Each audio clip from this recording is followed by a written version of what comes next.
Hello everyone and welcome to a new Excel tutorial. In this video I will show you how to create a drop-down list to validate some data in Microsoft Excel.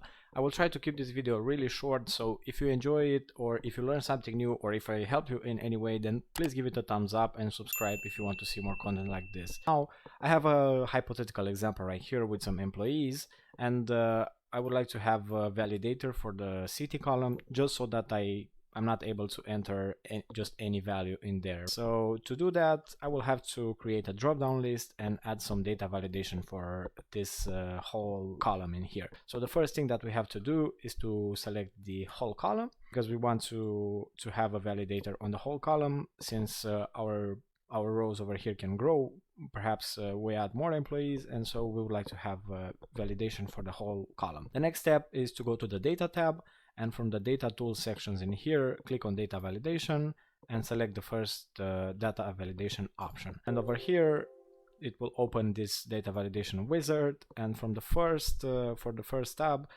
we can add some settings, and in here we're going to select the list, and then we will have to select a source.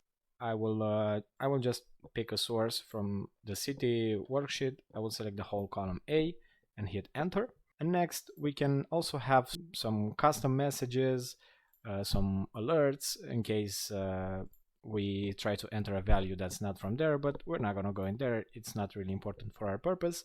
We're just going to hit OK. And now if I try to select something in here, obviously I don't have any options since this is blank, but now I'm free to enter new values. And if I go back to sheet number 1, automatically the values that I've added in column A will become options for the drop-down menu in column E. And just like that, I have to pick either London or New York. And when I try to enter a new value, notice that I get this error. So the way to go about this is first to add the data in here, and then go to sheet number 1, and you will have your new option, right? And this worksheet can be protected.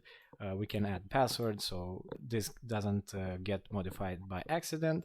But this is pretty much it. This is how you create a list, a drop-down list in Microsoft Excel. Thanks for watching, and see you in the next video.